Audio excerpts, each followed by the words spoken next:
Greetings, family, friends, and followers. Russ Schultz from the Police Officers Network. I have the opportunity today to sit down and talk to Eugene Roy, former Chief of Detectives of the Chicago Police Department, who's currently running for the special election, the annuitant trustee for the Chicago Police Pension Fund. In full disclosure, I've known Gene Roy since about 1997. He was one of my first sergeants when I was on the job. So I was 3 years in when I met Gene, and I've known him my entire career as he served as a sergeant initially with me, but then he was commander in the 9th District at some point. We did all kinds of good stuff for the little history display in the 9th District. And then when he became with the detectives, commander of the D Unit and Central Division, I had an opportunity to work with him there, although I went area north, no offense to Gene. And then chief of detectives, and he did great stuff with creating the NIBIN team, which my commander at the time decided that was somewhere I should be. So I was able to help Gene launch the NIBIN team for the police department, which is always fun. So I have nothing but respect for the man. I've known him for a long time. And so I'm happy to be able to, and I've already cast my vote. In full disclosure, I've cast my vote, and I cast it for Eugene Roy.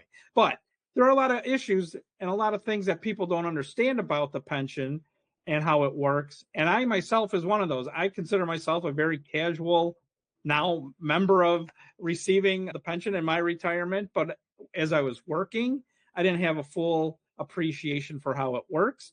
And so I had some questions. And even now, there's always these things we hear about and don't know exactly how they work. Happy to have Eugene Roy with me today. So Gene, go ahead and say hello. Good morning, everybody. Glad to be here with you. Russ, thanks for the great introduction, and thank you for your service down through the years. Thank you. I appreciate that. There's an election. Let's just start with just some basic qualifications. People that know you, you've got 30 years of service with the police department, all the way from patrolman, obviously, all the way up to chief of detectives. Impressive career there. You did serve on the pension board, and I think that's one of the key factors, the fact that you have time on the pension board when you were, I think, with the lieutenants or captains. So you could talk about that. And then, so you have the experience, your leadership, and clearly, as I've mentioned already, the experience building teams and working with people and getting things done. That's been your philosophy and your statement. Why don't you tell us a little bit more? As you said, you outlined my career. I've been very fortunate. I've been very blessed. And any success I've enjoyed is because of the men and the women of the police department, people like you, people like many others that worked with me. I've always had a philosophy of servant leadership. I remember one of my best lessons on the job was hearing a comment from the late Jimmy Maurer, legendary chief of patrol, and who said, just remember, now you have this white shirt, you are responsible for the legal, emotional, and physical safety of those officers. The end of roll call, you send them out to go to work. You are responsible for those factors. And it's something that stuck with me that day. It's been with me ever since. It's that concept of servant leadership. I was, besides the different ranks on the police department, the different assignments, I served as a trustee on the pension fund from 2001 through 2005. And Jim Maurer, what a great leader we had in him. And that was great words of wisdom that he imparted upon you. So that's wonderful. Thank you for sharing that story.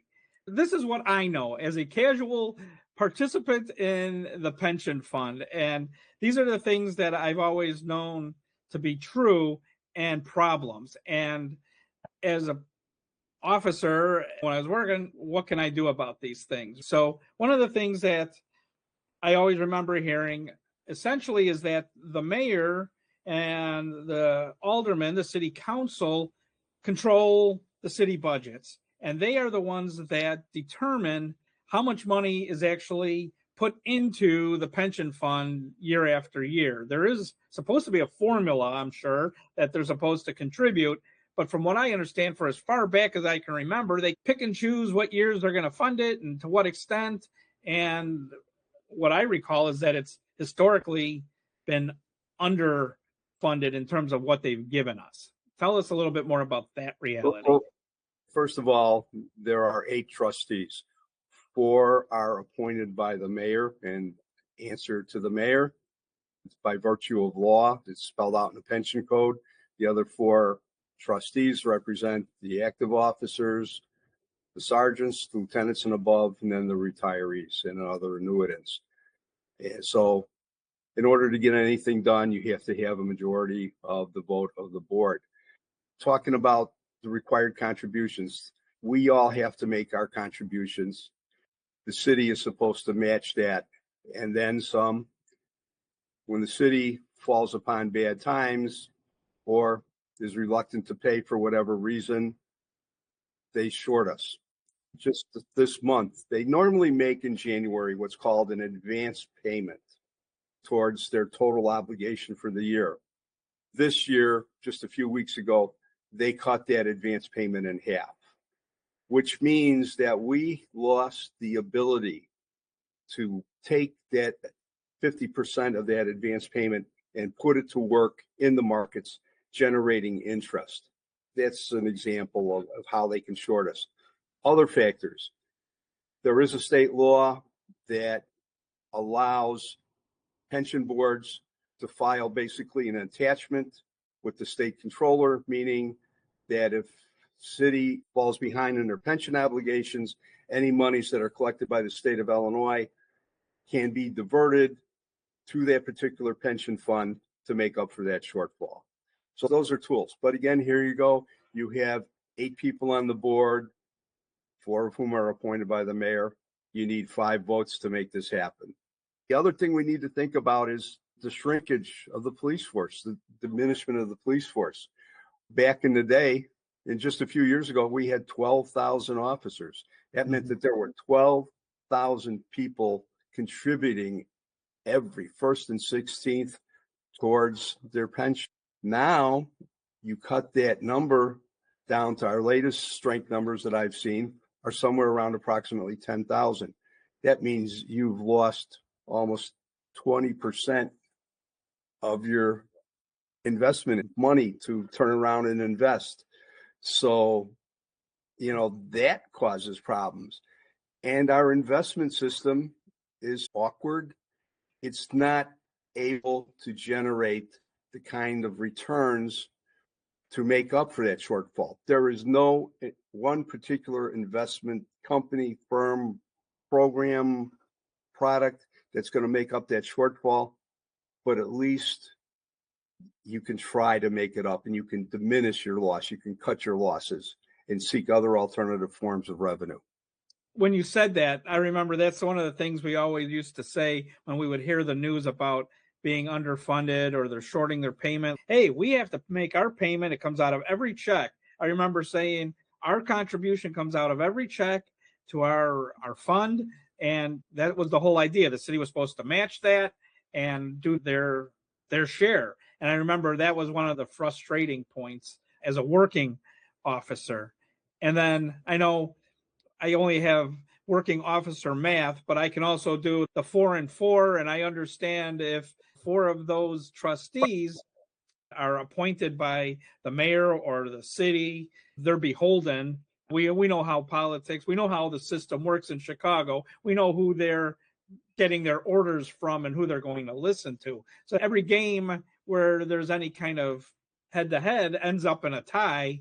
And from what I understand, tie goes to inaction. It doesn't force the city to do anything. Correct. All right. That's correct.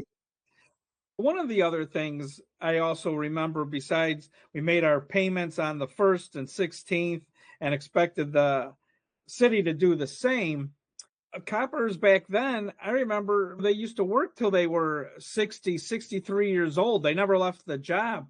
So the unfortunate reality, I remember hearing the statistic, and again, it's maybe police statistic. I don't know if it's true, but like they said, annuitants often only received like 18 checks after retirement, unfortunately, at that age. And so they weren't drawing on the fund. And as they worked longer, they contributed longer, they didn't draw as much. Now you have officers leaving after 20 years or whatever, 30 years, much younger, 50 something years old, 55 and out. And they're living a lot longer, thank God. I hope I live a very long time. But that obviously puts a strain on that pension fund and requires funding and requires good management. One of the things that I've seen is, unfortunately, we've experienced a tremendous improvement in the quality of life, the quality of medical care here in the United States since the 1970s. So medicine just advances rapidly, leaps and bounds. So yes, back in those days, you had to work until you were 60. And people retired. They worked up until the last minute. And the quality of healthcare was not there in those days. It's effectively nothing that any of us could control. But now, fast forward to 2026, the quality of medical care it's light years ahead of where it was 40, 50 years ago. The officers, as you point out, they're retiring earlier, which means a diminished pension. It's reduced, not getting the same amount if they had gone to 29 in a day. But at the same time, they're living longer. So the pension is paying out less on the front end, but they're paying longer. And God bless the medical science that we have and enjoy in this country.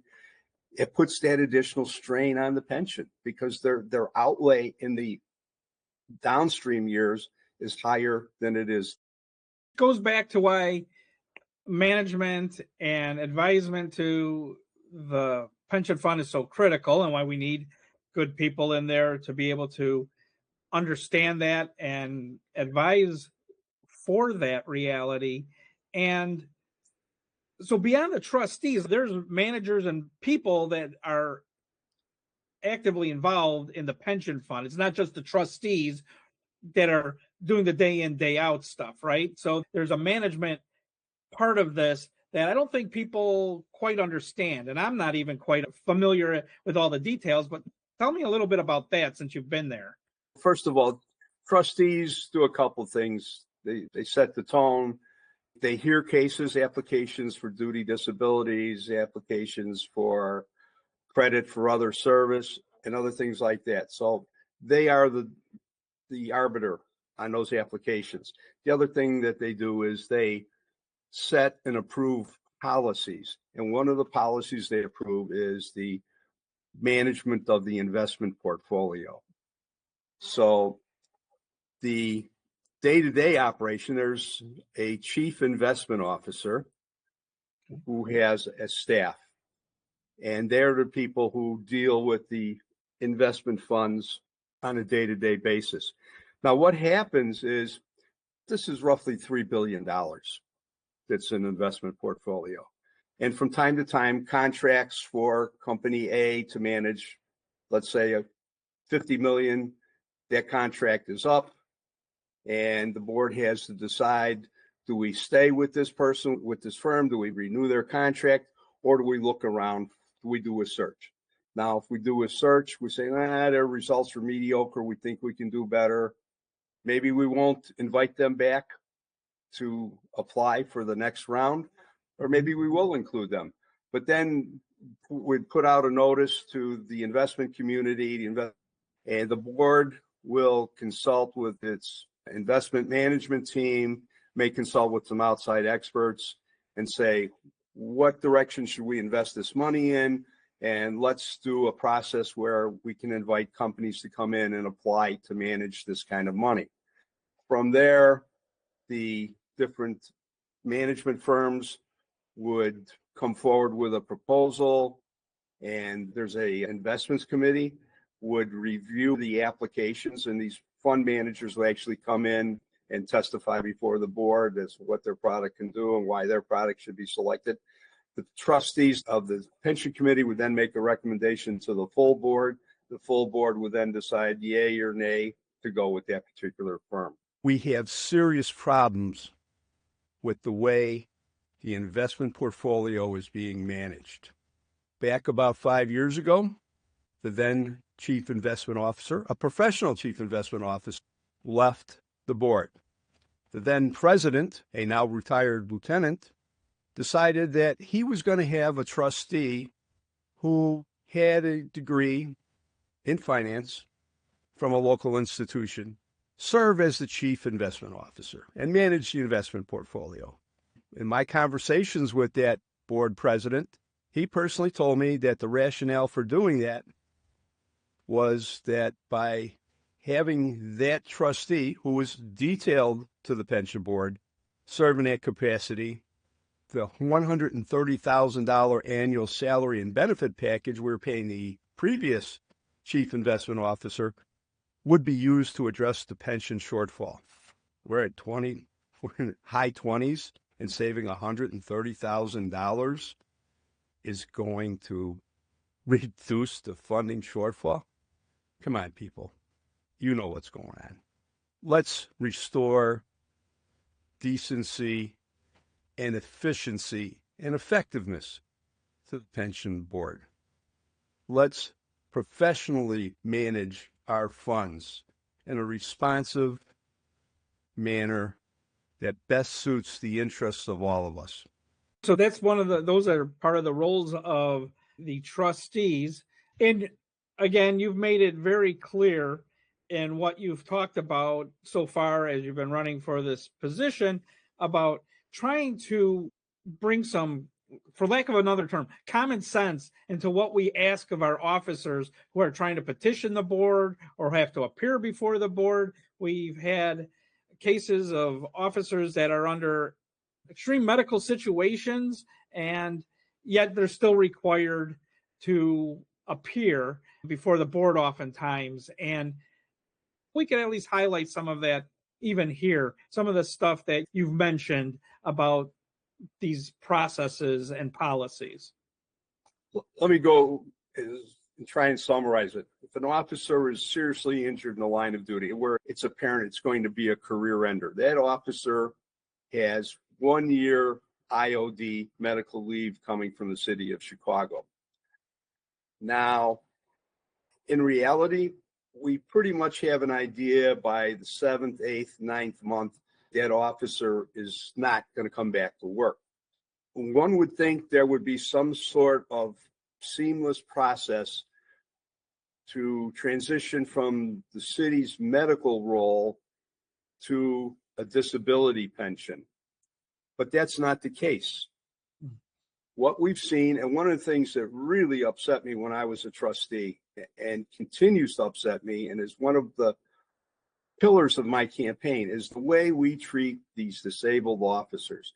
These officers who've been hurt that seriously have been treated by some of the finest medical people in the nation, if not the world. Chicago is home to world-class trauma centers.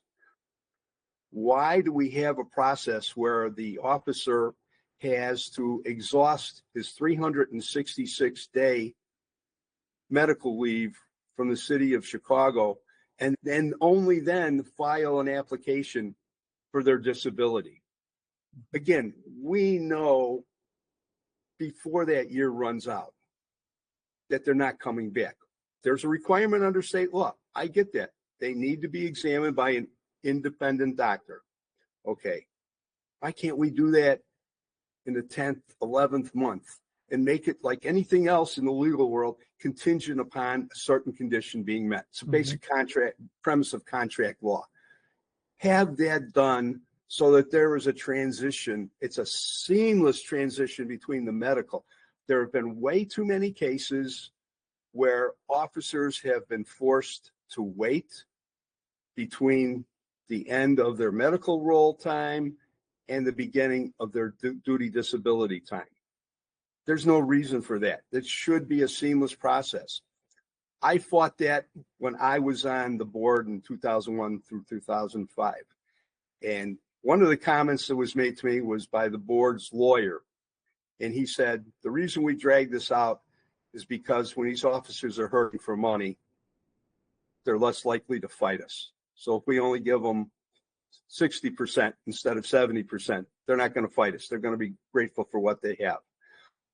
I can tell you there's a number of cases where officers have been out of pocket in that gap between the IOD time expiring and the duty disability kicking in.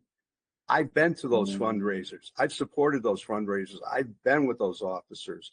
I've taken those officers to talk to various elected officials to point out what the problem is. There's no reason for that. People should not have to have fundraisers so that a cop's kid can go to school or they can pay for their kids' medicine in the wintertime. Shouldn't happen. And it's one of my primary things. I will work with anybody and everybody. There was a video the other day. John Catanzaro of the FOP talked about it's the FOP's duty to process these claims. Yes, they represent 90% of all the serious injuries, that career-ending injuries, are suffered by people that are represented by the FOP.